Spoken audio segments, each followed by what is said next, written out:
നമസ്കാരം സർ. നമസ്കാരം. സർ, വളരെ രസകരമായ ഒരു വാർത്ത ഗുജറാത്തിൽ നിന്ന് വരുന്നുണ്ട്.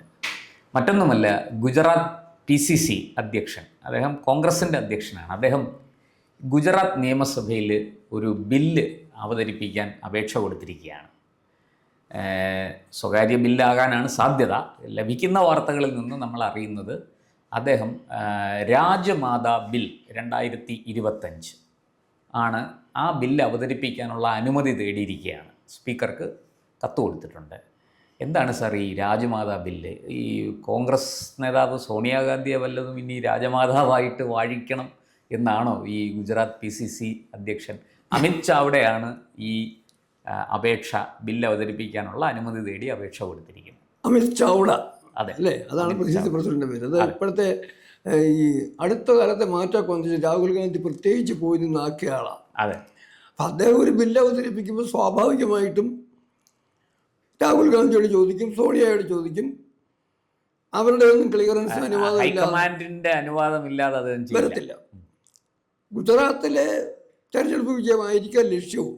പക്ഷേ അങ്ങി പറഞ്ഞതുപോലെ സോണിയാഗാന്ധിയെ രാജമാതാവായിട്ട് പ്രഖ്യാപിക്കാൻ ഒരു ബില്ലും കൊണ്ട് ഗുജറാത്തിലൂടെ പോകത്തില്ലല്ലോ. അതങ്ങ് തമാശയായിട്ട് ചോദിച്ചതായിരിക്കും. സോണിയാഗാന്ധി ആക്കാനുമല്ല, ഗുജറാത്തിൽ ഏതെങ്കിലും കാലത്ത് ഭരിച്ചിരുന്ന രാജമാതാക്കളുടെ കാര്യത്തിന് വേണ്ടിയല്ല ഈ ബില്ല്. ഈ ബില്ല് കേരളം അറിയേണ്ടൊരു ബില്ല. കേരള രാഷ്ട്രീയ രംഗത്തുള്ളവര് പഠിച്ച് ചർച്ച ചെയ്ത് നിലപാടെടുക്കേണ്ട ഒരു ബില്ലായത്. അത് ശരി. അതായത് പശുവിന് രാജമാതായുടെ സ്ഥാനം കൊടുക്കണമെന്ന് ആവശ്യപ്പെടുന്ന ഒരു ബില്ലാണ്. അത് ശരി. മുസ്ലിം ലീഗിന്റെ സഖ്യകക്ഷിയായ കോൺഗ്രസിന്റെ ഗുജറാത്തിലെ PCC പ്രസിഡന്റ് ഗുജറാത്ത് നിയമസഭയിൽ അവതരിപ്പിച്ചിരിക്കുന്ന ബില്ല്. അത് ശരി. അപ്പം ഈ ഗോസംരക്ഷണവും കടന്ന് പശുവിനെ രാജമാതാവ് എന്നുള്ള പദവി കൊടുക്കണം, അതാണ് അദ്ദേഹത്തിന്റെ ആവശ്യം. രാഷ്ട്രീയ സ്വയം സേവകവോ ഭാരതീയ ജനതാ പാർട്ടിയോ സംഘപരിവാറിലോ ഉള്ള ആളുകള് പശുവിനെ മാതാവായിട്ട് അംഗീകരിക്കുമ്പം അതിനെ അങ്ങനെ പറയുന്നതിന്റെ പേരില് കമ്മ്യൂണിസ്റ്റുകളും കോൺഗ്രസ്സുകാരും ലീഗുകാരും ഒക്കെ പറയുന്നത് നിങ്ങൾ ചാണകസംഖ്യകളാണെന്നാണ് പറയുന്നത്, അല്ലേ? അല്ല, നമ്മുടെ മുഖ്യമന്ത്രിയായിരുന്ന VS അച്യുതാനന്ദൻ തന്നെ ചോദിച്ചത് പശു അമ്മയാണെങ്കിൽ കാള അച്ഛനാകുമോ എന്നാണ്. അത് VS അച്യുതാനന്ദൻ എന്ന വിവരദോഷിയുടെ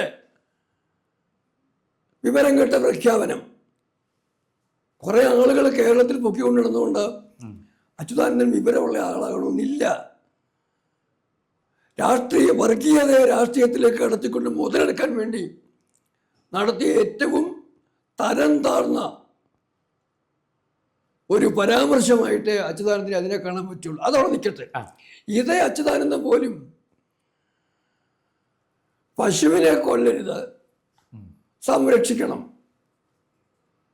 എന്ന് പറയുന്നവരൊക്കെ ചാണകസംഖ്യ എന്ന് വിളിക്കുമ്പോൾ, അതായത് പശുവിനെ തിന്നരെന്ന് പറയുന്നവരൊക്കെ ചാണകസംഖ്യയാണെന്നുണ്ടെങ്കിൽ ഈ പന്നിയെ തിന്നരെന്ന് പറയുന്നത് എന്താവണ്ടേ? പന്നിയെ തിന്നരെന്നൊരു വിഭാഗം ഉണ്ടല്ലോ കേരളത്തിൽ, പ്രത്യേകിച്ചും ലോകമെല്ലാം ഉണ്ട് കേരളത്തിലും. പശുവിനെ തിന്നരെന്ന് പറയുന്നവര് ചാണകസംഖ്യ ആകുമെങ്കിൽ പന്നിയെ തിന്നരെന്ന് പറയുന്നവര് പന്നി കഷ്ടമാവണ്ടേ? അങ്ങനെ വിളിക്കും ആരേലും? ഇനി വേറൊരു കൂട്ടരുണ്ട്, പട്ടിയെ വളർത്തുന്നവർ. എല്ലാ സമൂഹത്തിലും പട്ടിയെ വളർത്തുന്നവർ. അവർ തിന്നാറില്ല പട്ടിയെ. പട്ടിയെ വളർത്തുന്നുണ്ട്, തെരുവ് പട്ടിയെ പോലും കൊല്ലരുതെന്ന് പറയുന്നവരുണ്ട്. അവരെ എന്തെങ്കിലും പട്ടി കാഷ്ടം എന്ന് വിളിക്കുമോ? വിളിക്കാറില്ല. അതൊക്കെ നിലവാരമില്ലാത്ത സംസാരത്തിന്റെ ഭാഗം. അതോടെ നിൽക്കട്ടെ, അതിൽ നമ്മൾ രാഷ്ട്രീയ വിഷയം. സാർ, ഇവിടെ ഈ GPCC അധ്യക്ഷൻ അമിത് ചാവ്ഡ ഇങ്ങനെ ഒരു ആവശ്യം മുന്നോട്ട് വെക്കുമ്പോൾ എൻ്റെ സംശയം, നമ്മുടെ കേരളത്തിലെ കോൺഗ്രസ് നേതാക്കൾ എന്ത് ചെയ്യും? ഇവർ വലിയോറ പാലത്തിൽ നിന്ന് അവർ അറബിക്കടലിലേക്ക് ചാടുമോ? റിജിൽ മാക്കുറ്റിയൊക്കെ ഇനി പണി നിർത്തി വീട്ടിൽ പോകേണ്ടി വരും. കാരണം പരസ്യമായിട്ട് നടു റോഡിൽ പശുക്കുട്ടിയെ കൊണ്ടുവന്ന് അറുത്ത് പരസ്യമായിട്ട് കശാപ്പ് ചെയ്ത ആളാണ് കോൺഗ്രസ് നേതാക്കൾ. അപ്പോൾ അവരെന്ത് ചെയ്യും? ഈ ഗുജറാത്തിലെ GPCC അധ്യക്ഷനാണ് ഈ ആവശ്യപ്പെട്ടിരിക്കുന്നത്, ബില്ലും കൊണ്ടുവരുന്നു. ഒന്നാമത്തെ കാര്യം, അങ്ങ് പേര് പറയുമ്പോൾ അമിത് ചൗഡ എന്ന് എടുത്തു പറയണം. അതെ അതെ. ഇല്ല, കോൺഗ്രസ് അമിത്ഷാ എന്ന് പറഞ്ഞോളൂ. ഗുജറാത്ത് നിയമസഭയിലെ അമിത്ഷാ എടുത്ത് കൊണ്ടുവന്ന് പറഞ്ഞു. ആ വീട്ടിൽ തന്നെ പറയും. സംഭവം അതല്ല, അമിത് ചൗഡ പശുവിനെ സംരക്ഷികളെ പറഞ്ഞ് ബില്ലുമായിട്ട് അതിന് രാജമാതാ പദവി കൊടുക്കണം എന്ന് ആവശ്യപ്പെട്ടിരിക്കുന്നു. അവിടെ മനസ്സിലാക്കേണ്ട കാര്യം എന്താണെന്ന് പറഞ്ഞാൽ നമ്മൾ അതിലെ പ്രകോപിപ്പിക്കുന്ന രാഷ്ട്രീയ വശത്തിനപ്പുറം കോൺഗ്രസ് എന്ന് പറയുന്ന രാഷ്ട്രീയ പ്രസ്ഥാനം, കമ്മ്യൂണിസ്റ്റ് പാർട്ടി, അവർക്ക് മുസ്ലിമിനോടോ ന്യൂനപക്ഷത്തോടുള്ള താല്പര്യം എന്ന് പറയുന്നത് ഒരിക്കലും അവരോടുള്ള താല്പര്യമല്ല. വോട്ടിനപ്പുറം വേറൊരു കാര്യമുണ്ട്. ഹിന്ദു വിരുദ്ധമാണ്. ഹിന്ദുവിന് വിരുദ്ധമായതുകൊണ്ട് സപ്പോർട്ട് ചെയ്യുന്നു. കാരണം ഭാരതത്തിൻ്റെ ഐക്യവും അഖണ്ഡതയും നിലനിൽക്കുന്നതിന് ഹിന്ദുത്വ അധിഷ്ഠിതമായിട്ടുള്ള ഒരു ദേശീയ ബോധത്തിന് പ്രാധാന്യമുണ്ട്. അതുകൊണ്ട് തന്നെ ഹിന്ദുവിനെ എതിർക്കുക എന്നുള്ളതാണ് കമ്മ്യൂണിസ്റ്റ് പാർട്ടിയുടെ ലൈൻ. കാരണം ഭാരതത്തെ പിളർക്കണം. അതാണ് കമ്മ്യൂണിസ്റ്റ് ലൈൻ. ഭാരതത്തെ പിളർക്കാൻ വേണ്ടി ഹിന്ദുവിനെ തകർക്കണം. ഇതാണ് കമ്മ്യൂണിസ്റ്റ് പാർട്ടിയുടെ ലൈൻ. കോൺഗ്രസിലാണെങ്കിൽ ഒരിക്കൽ പിളർത്തിട്ടല്ലേ, ഭാരതത്തെ വിഭജിക്കാൻ വേണ്ടി ഒപ്പിട്ട് കൊടുത്തതല്ലേ നെഹ്റു പ്രധാനമന്ത്രി ആയത്. തീർച്ചയായിട്ടും മതം പറഞ്ഞു പിളർത്തി. അതുപോലെ ഒന്നുകൂടെ പിളർന്നാലും കുഴപ്പമില്ല, ഞങ്ങൾക്ക് അധികാരം കിട്ടണം. ഒരു ഭാഗത്ത് രാഹുൽ പ്രധാനമന്ത്രി ആയി കഴിഞ്ഞാൽ തൃപ്തിയായി കഴിയുന്ന രാഷ്ട്രീയം, അത് രാഷ്ട്രീയ അവസരവാദം. അവിടെ തന്നെ ഈ രണ്ട് കൂട്ടരും അങ്ങ് പ്രത്യേകിച്ച് ഓർക്കേണ്ട വരാ, അവസരം കിട്ടിയാൽ ഹിന്ദുവിൻ്റെ തോളയിലും കൈയിടും. അതായത് കഴിഞ്ഞ ഇലക്ഷനും മറ്റൊക്കെ നമുക്കറിയാം, ഡോക്ടർ മൻമോഹൻ സിംഗിന് എനിക്ക് തോന്നുന്നു മണിശങ്കർ അയ്യരുടെ നേതൃത്വത്തിലാണ് 2016-17 ഇലക്ഷൻ്റെ സമയത്താണ് ഈ കോൺഗ്രസ്സുകാരെ മൻമോഹൻ സിംഗ് ഉൾപ്പെടെയുള്ളവരെ വിളിച്ചിരിക്കുന്ന പറയുന്നത്. അന്നൊക്കെ മൻമോഹൻ സിംഗ് പ്രായമായി. അവിടെ ഒരു ആലോചനയുണ്ടായി. അവിടെ ഒരു മെസ്സേജ് കൊടുത്തു, നിങ്ങൾ മുസ്ലിമിനെ എതിർത്തവനാണ് പോലും ഹിന്ദുക്കളുടെ വോട്ടിങ് പിടിച്ചാൽ മതി. അതിൻ്റെ ഡേറ്റൊക്കെ എൻ്റെ കയ്യിലുണ്ട്, പക്ഷെ ഇപ്പം റെഡിലി അവൈലബിൾ അല്ല. പ്രേക്ഷകർ ആരെങ്കിലും ചോദിച്ചു വരികയാണെങ്കിൽ നമുക്ക് കൊടുക്കാവുന്നത്. ആ രഹസ്യ മീറ്റിങ്ങിലെ ധാരണ എന്ന് പറയുന്നത് ഹിന്ദുവിനെ ഇവിടെ ചേർന്നോളൂ കോൺഗ്രസ്സുകാരെ. അപ്പം ഇപ്പോഴത്തെ ഭരണകൂടത്തിന് കിട്ടുന്ന ഹിന്ദു വോട്ടിൻ്റെ ഒരു വിഭാഗം നിങ്ങൾ പിടിക്കുകയാണെങ്കിൽ ഞങ്ങളെ വോട്ട് നിങ്ങൾ ഞങ്ങളെ എതിർത്താൽ നിങ്ങൾക്ക് നിന്നേക്കാം. മനസ്സിലായല്ലോ? മുസ്ലിം വിരുദ്ധമാണ് പ്രകടമായിട്ട് തോന്നുന്ന നിലപാടെടുത്താൽ പോലും ഞങ്ങളുടെ വോട്ട് ഫിക്സഡ് ഡിപ്പോസിറ്റ്, നിങ്ങൾ മറ്റവരുടെ വോട്ട് പിടിച്ച് ജയിച്ച് വന്ന ശേഷം ഞങ്ങളുടെ താല്പര്യം നോക്കിയാൽ മതി. ഇതാണ് മൻമോഹൻ സിംഗ് ഉൾപ്പെടെ ഇരുന്ന ആ ഗൂഢാലോചനയിൽ മണിശങ്കർ അയ്യർ നേതൃത്വത്തിൽ ഉയർന്നു വന്ന രാഷ്ട്രീയ അജണ്ട. അതിൻ്റെ ഭാഗമായിട്ടാണ് രാഹുൽ ഗാന്ധി ഇലക്ഷന് മുമ്പ് സോമനാഥ ക്ഷേത്രത്തിൽ പോകാനും ഷർട്ടിന്റെ മുകളിൽ ക്ഷേത്രത്തിൽ പോകാനും ധരിച്ച ബ്രാഹ്മണനാണ് ആണെന്ന് പറയാനും എന്റെ ഗോത്രത്തിൽ കുറി വരയ്ക്കാനും പ്രിയങ്കയും അതേ വഴിക്ക് പോയി അല്ലേ. അപ്പൊ കൃത്യമായിട്ടും പ്രകടമായി കണ്ട സംഭവം അതാണ്. അപ്പം രാഷ്ട്രീയമായ അവസരവാദമാണ്. അതോടൊപ്പം തന്നെ കമ്മ്യൂണിസ്റ്റുകാരും, ഞാൻ നമ്മുടെ ചാനലിൽ പലപ്പോഴും പറഞ്ഞിട്ടുണ്ട്, കേരളത്തിലെ കമ്മ്യൂണിസ്റ്റുകാർ ഒരിക്കലും പൂർണ്ണമായി ന്യൂനപക്ഷത്തിന് പോകാറുന്നില്ല.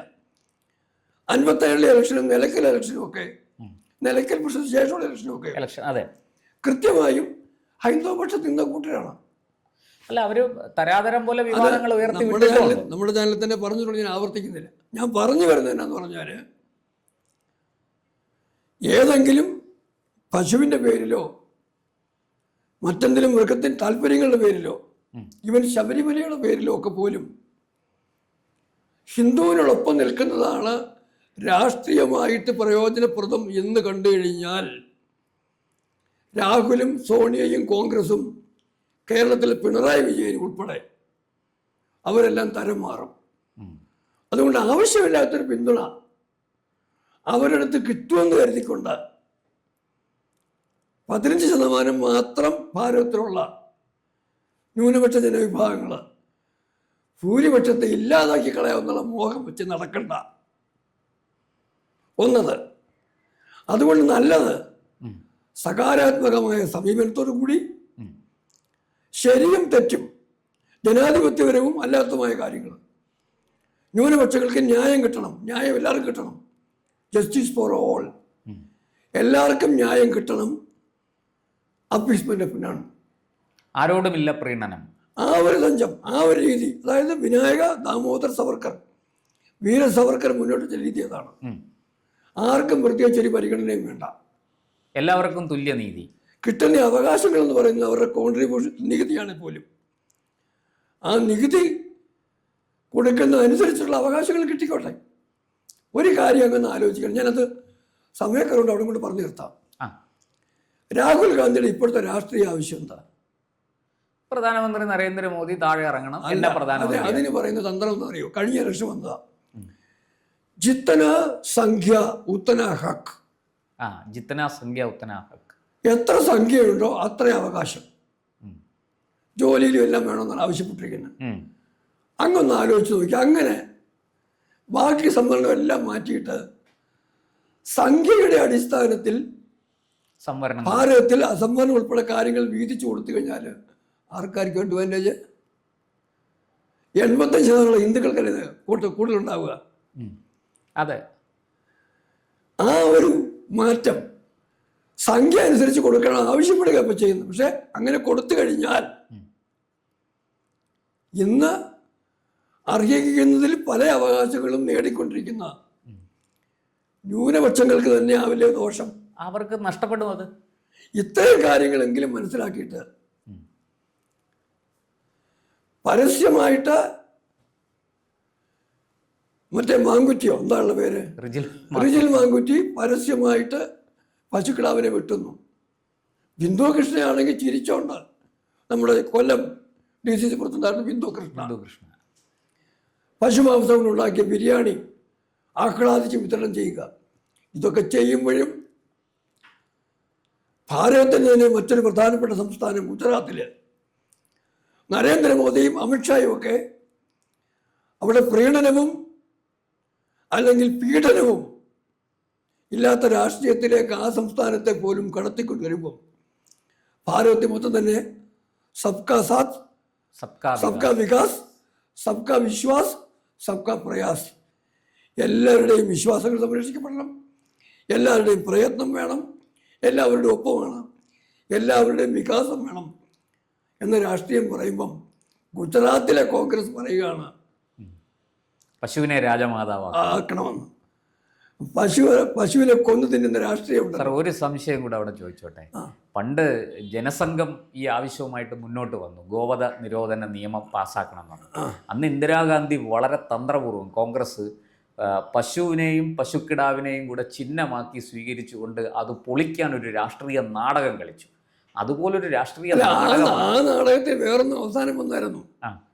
പശുവിന്റെ പ്രതിരൂപമായിട്ട് ഇന്ദിര, അതെ അതെ, കിടാവിന്റെ പ്രതിരൂപമായിട്ട് സഞ്ജയ്. ഇപ്പൊ വേണമെങ്കിൽ പശുവിന്റെ പ്രതിരൂപമായിട്ട് സോണിയ, കിടാവിന്റെ പ്രതിരൂപമായിട്ട് രാഹുൽ. ചിഹ്നം പോലും മാറ്റാൻ തയ്യാറാവും, സംശയിക്കണ്ട. അതേ സമയത്ത് തന്നെ മറുഭാഗവും മറക്കണ്ട, 10,000 ഹിന്ദു സന്യാസിമാരെ